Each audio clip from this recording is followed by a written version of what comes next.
each city has its own specialization. So if you talk about AI, digitization, all of that, IT services, still Bangalore continues to be the epicenter for growth. Right. If you talk about automotive companies, auto majors coming in, BFSI, Chennai seems to be doing good. Pharma seems to be doing great in Hyderabad, and also a lot of data centers, etc., being set up in Hyderabad. So each city has its own sort of ecosystem which they thrive upon, and based on that ecosystem, each city seems to be drawing those respective GCCs, coming on forth. And it's not just GCCs from one part of the world. It's you have European firms coming here, Asian firms coming here, which is a bit of a surprise. We wouldn't have expected GCC being set up for Asian firms in India. Yeah. That is happening as well. So it's a mixed bag. There isn't and these things keep shifting, moving. It's not something which you say that the next 3-4 years this is the trend that will continue.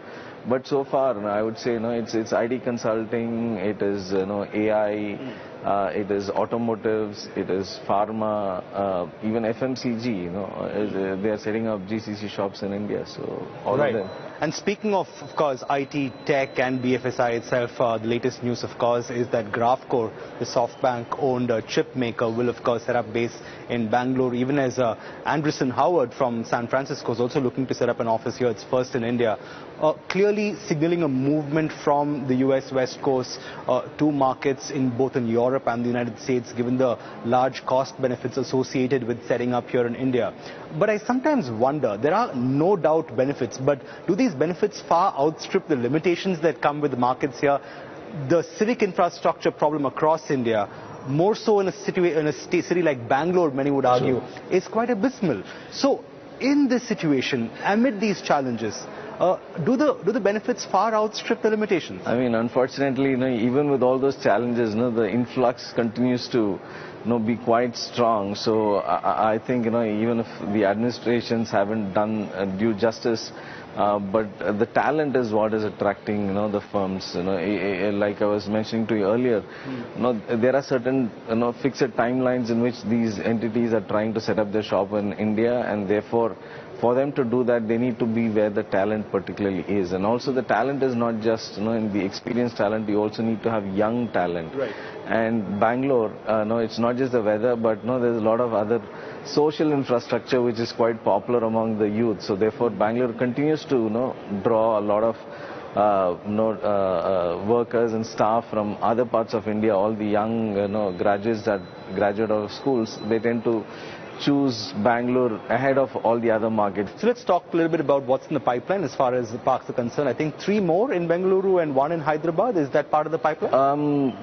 I mean, there are 2 parts. You have our own self-development. So in Bangalore, we have in ITPB, we have close to about 1.6 million square feet under construction. In Hyderabad, we are kickstarting another 2.5 million square feet. In the first tower will be about 1 million.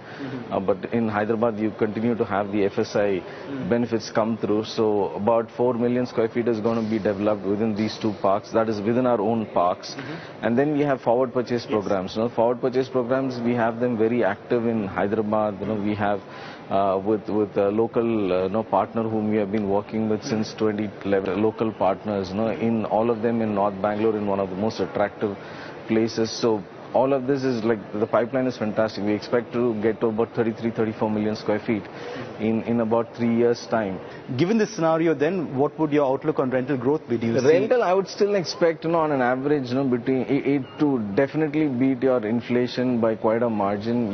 And it's the other thing is going to be a very, very, localized market rental growth. A city on an average might just clock in like, 6-7%, but if you actually drill down, certain sub-markets will clock, between 12 to 15%, and certain sub-markets will clock like 2 to 3%.